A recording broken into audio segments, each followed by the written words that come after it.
ฝนตกก่อน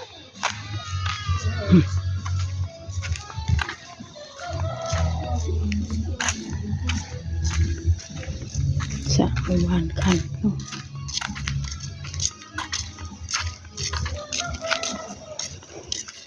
ชื่อเพื่อสองไอ้น้องเนี่ยผักอร่อย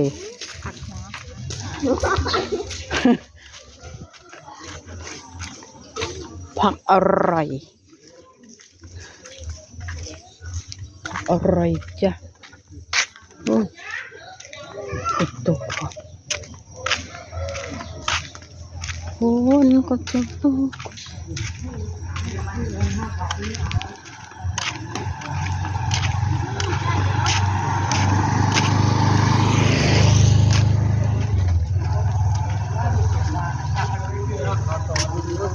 เอาวันนั้นเอาที่เห็นว่าว่าโอ้ยได้หมูด้วยแต่เมื่อวานไม่มีใช่ปะ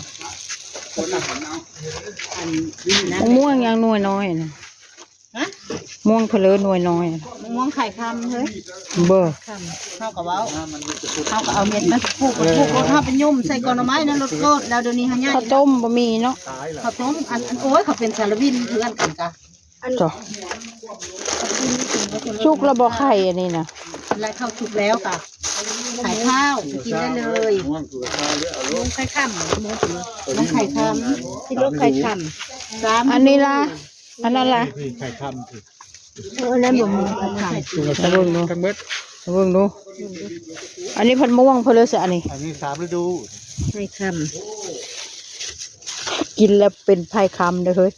อย่าไปกินอะไรมียานบ่ไข่มันเป็นไข่มันเป็นม่วงไข่คำที่ผักกระดอกอันนี้ม่วง3 ฤดูแม่นนั่นแหละมันเซฟฮะโอ๊ยชาวบ้านอันนี้ได้จ้ะอันนั้นก็ซ้เอาตัวนี้ดีกว่านี่มะม่วงที่เราถือว่ามหาสนุกสนุกอันนี้หวานใส่มหาสนุกหวานหอมขอเอาตัวนี้ดีกว่าเราอยากกินอันนี้กินดีจ้ะอันนี้ยำจ้าเต่งก็แตะผู้จักกระดุยมาเฮ็ดนะดูเอาเลยยำกับน้ำกดอันนี้เก็บเอาไปเห็ดใช่หรือว่า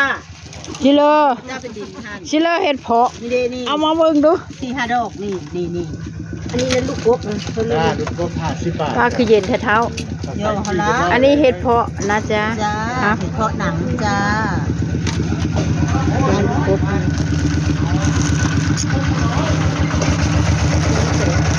โอ้ยหอม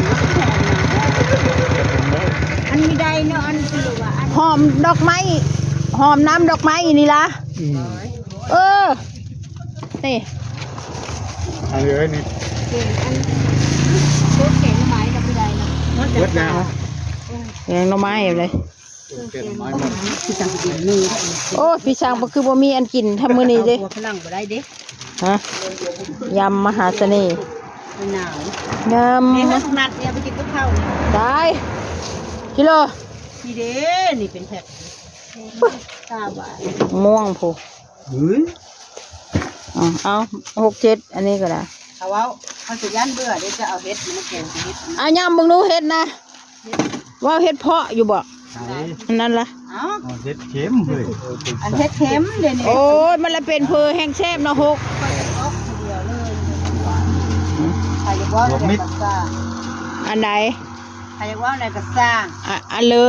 เอาวางเห็ดนี่แหละอันนี้เขาก็ซื้อมันเขาก็สิไปเอาลงไปในอันนี้เชื่อไม่ใช่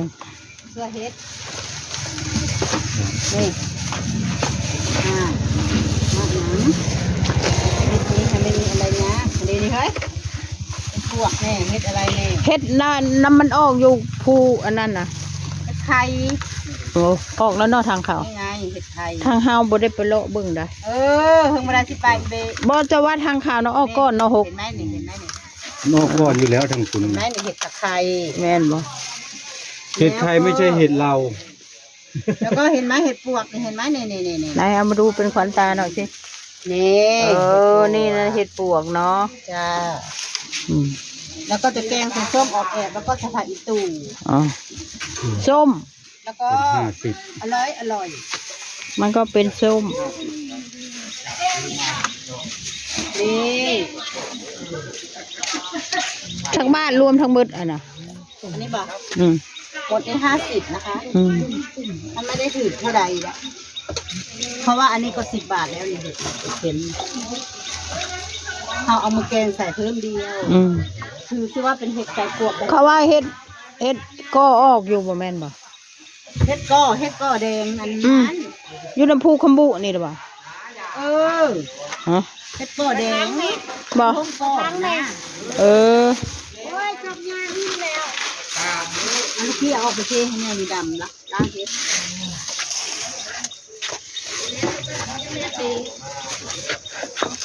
เทผู้ทางชื่อดอกฝนตกแท้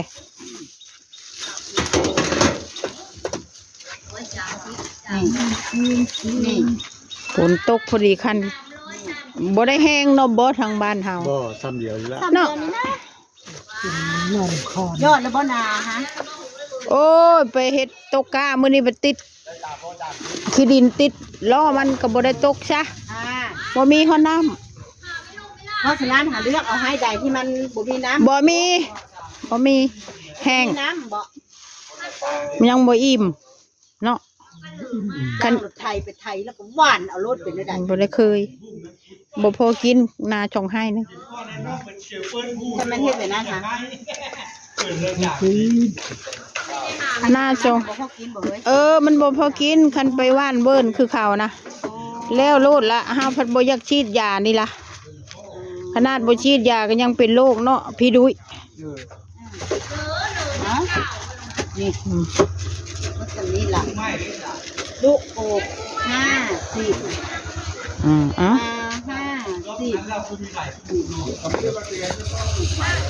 ผักเกลียว20 บาท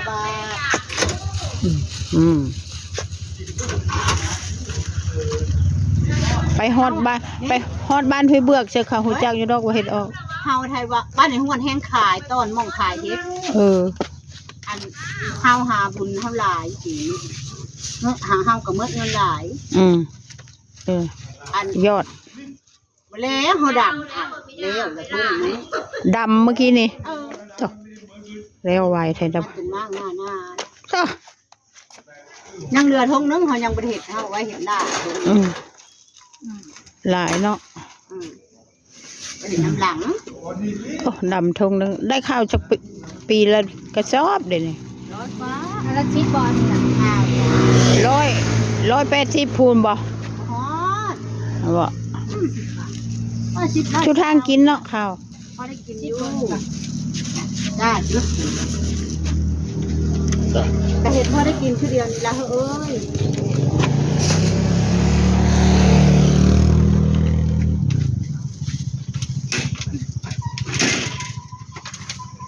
กินกันนะใช่ไหม ต้อง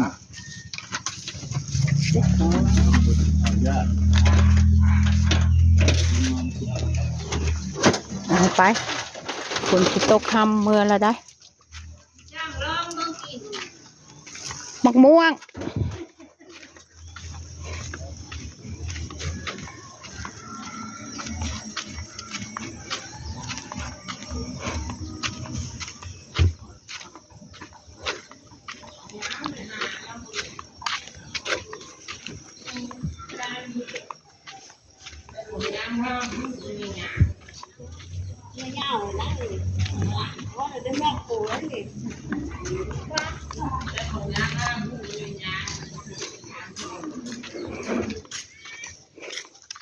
ได้ผลดี มะม่วงนี่ล่ะกับไข่แอบไปให้ข่าวมืออื่นลงวัดฝากข่าวละ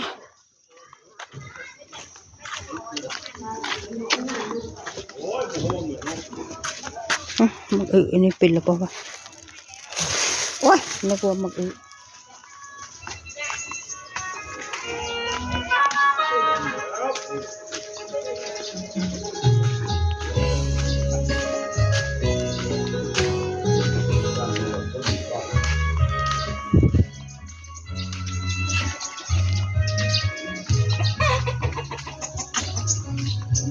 ได้ยินเสียงแค่ดังลอยแลดมาจากฉันคนไกลบ้าน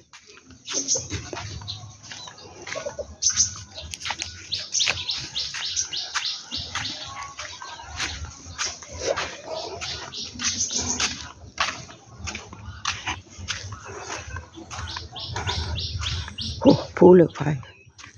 ฝนก็จะตกโอเคค่ะถึงบ้านยายแล้วคลิปนี้ค่ะ